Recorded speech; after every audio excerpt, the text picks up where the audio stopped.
Hello guys, welcome to Veda's beauty world. ಇವತ್ತು ಒಂದು dinner recipe ನೋಡೋಣ. ಚಿಕನ್ ಮಸಾಲ.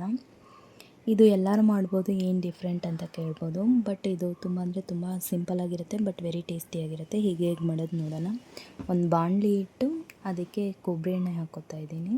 ಯಾಕಂದರೆ ನಮ್ಮ ಮನೇಲಿ ಜಾಸ್ತಿ ಕೊಬ್ಬರಿ ಎಣ್ಣೆ ಯೂಸ್ ಮಾಡೋದು. ಲೈಟ್ ವೆಯ್ಟ್ ಆಗಿರುತ್ತೆ, ತುಂಬ ಒಳ್ಳೆಯದು ಕೂಡ. ಒಂದು ಈರುಳ್ಳಿನ ಚೆನ್ನಾಗಿ ಚಾಪ್ ಮಾಡಿಬಿಟ್ಟು ಅದಕ್ಕೆ ಹಸಿಮೆಣಸು ಕರಿಬೇವು ಹಾಕಿ ಗೋಲ್ಡನ್ ಬ್ರೌನ್ ಆಗೋ ತನಕ ಫ್ರೈ ಮಾಡ್ಕೊಳ್ಳೋಣ.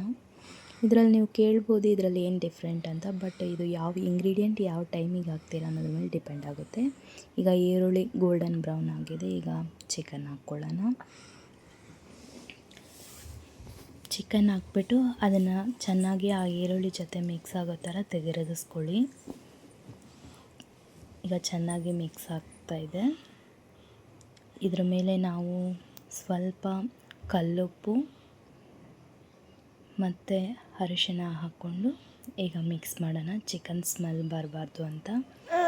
ಚಿಕನ್ನಲ್ಲಿರೋ ನೀರೆಲ್ಲ ಬಿಟ್ಕೊಂಡು ಅದು ಚೆನ್ನಾಗಿ ಬೇಯಬೇಕು, ಆವಾಗ ಅದು ಸ್ಮೆಲ್ ಬರಲ್ಲ. ಈಗ ಒಂದು 2 ಸ್ಪೂನ್ ಆಗೋಷ್ಟು ಶುಂಠಿ ಬೆಳ್ಳುಳ್ಳಿ ಪೇಸ್ಟ್ ಹಾಕ್ತಾಯಿದ್ದೀನಿ. ಅದನ್ನು ಚೆನ್ನಾಗಿ ಮಿಕ್ಸ್ ಮಾಡ್ತಾಯಿದ್ದೀನಿ. ಚೆನ್ನಾಗಿ ಮಿಕ್ಸ್ ಮಾಡಿದ ಮೇಲೆ ಇದು 1 kg ಚಿಕನ್ ಇದು. ಅದಕ್ಕೆ ನಾನು 2 ಟೊಮೆಟೋನ ಚಾಪ್ ಮಾಡಿ ಹಾಕ್ತಾಯಿದ್ದೀನಿ. ಅಷ್ಟೇ ಸಾಕು. ಟೊಮೆಟೊ ಜಾಸ್ತಿ ಹಾಕಿದ್ರೆ ಸ್ವಲ್ಪ ಸ್ವೀಟ್ನೆಸ್ ಬರುತ್ತೆ, ಅದರ ಫ್ಲೇವರೇ ಚೇಂಜ್ ಆಗುತ್ತೆ. ಸೊ ಆದಷ್ಟು ಟೊಮೆಟೊನ ಕಮ್ಮಿ ಯೂಸ್ ಮಾಡಿ. ನೈಟ್ ಟೈಮಲ್ಲಿ ರೈಸ್ ತಿಂದೇ ಇರೋರಿಗೆ ಈ ದೋಸೆ ಮತ್ತು ಚಪಾತಿ ಜೊತೆ ಎಲ್ಲ ಕೊಟ್ಟರೆ ತುಂಬ ಅಂದರೆ ತುಂಬ ಲೈಕ್ ಮಾಡಿ ತಿಂತಾರೆ. ಅಷ್ಟು ಟೇಸ್ಟಿಯಾಗಿರುತ್ತೆ. ಒಂದು ಲಿಡ್ನ ಕ್ಲೋಸ್ ಮಾಡಿ ಚೆನ್ನಾಗಿ ಬೇಯಿಸ್ಕೊಳ್ಳೋಣ.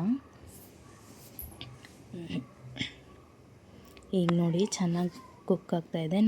ನೀರೇನೂ ಸೇರಿಸಿಲ್ಲ, ಅದರಲ್ಲಿ ಚಿಕನಲ್ಲಿರೋ ನೀರೇ ಬಿಟ್ಕೊಂಡಿದೆ. ಮತ್ತು ನಾವು ಏನು ಹಾಕಿರ್ತೀವಿ ಟೊಮೆಟೊ ಅದು ಎಲ್ಲನೂ ಸಾಫ್ಟಾಗಿ ಬೆಂದಿದೆ. ಕೆಲವ್ರು ಕೇಳ್ಬೋದು ಟೊಮೆಟೊನ ಮೊದಲೇ ಹಾಕಿ ಫ್ರೈ ಮಾಡಿ ಚಿಕನ್ ಹಾಕ್ಬೋದಲ್ಲ. ಬಟ್ ಈ ಥರ ಟ್ರೈ ಮಾಡಿ, ನಿಜವಾಗ್ಲೂ ತುಂಬ ಟೇಸ್ಟಿಯಾಗಿರುತ್ತೆ. ಈಗ ಚೆನ್ನಾಗಿ ಬೆಂದಿದೆ.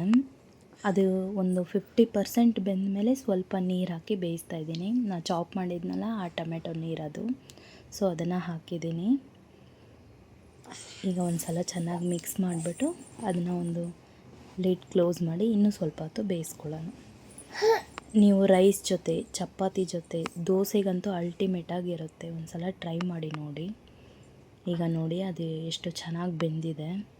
ಈಗ ಒಂದು 70% ಚಿಕನ್ ಬೆಂದ್ಬಿಟ್ಟಿದೆ. ಈಗ ಒಂದು ಪ್ಲೇಟಿಗೆ ನಾನು ಇಲ್ಲಿ ಚಿಲ್ಲಿ ಪೌಡರ್, ಧನಿಯಾ powder, homemade chicken masala ಇದು 3 ಇಲ್ಲಿ ಯೂಸ್ ಮಾಡ್ತಾ ಇರೋದು. ಇದು ನಾವು ಹೋಮ್ ಮೇಡ್ ಚಿಕನ್ ಮಸಾಲ ಮಾಡ್ಕೊಂಡಿದ್ದೇವೆ. ಸೊ ಅದರಿಂದ ನೀವು ಬೇಕಾದರೆ ಪ್ಯಾಕೆಟ್ ಯೂಸ್ ಮಾಡ್ಬೋದು, ಏನೂ ತೊಂದರೆ ಇಲ್ಲ. ಟೇಸ್ಟ್ ಏನು ಅಷ್ಟು ಡಿಫ್ರೆನ್ಸ್ ಅನಿಸಲ್ಲ. ಈಗ ಮಸಾಲೆ ಎಲ್ಲ ಹಾಕಿದ್ಮೇಲೆ ಒಂದು ಚೆನ್ನಾಗಿ ಮಿಕ್ಸ್ ಮಾಡಿಬಿಟ್ಟು ಒಂದು 10 ನಿಮಿಷ ಬೇಯಿಸ್ಬಿಡೋಣ. ಈಗ ರೆಡಿಯಾಗಿದೆ.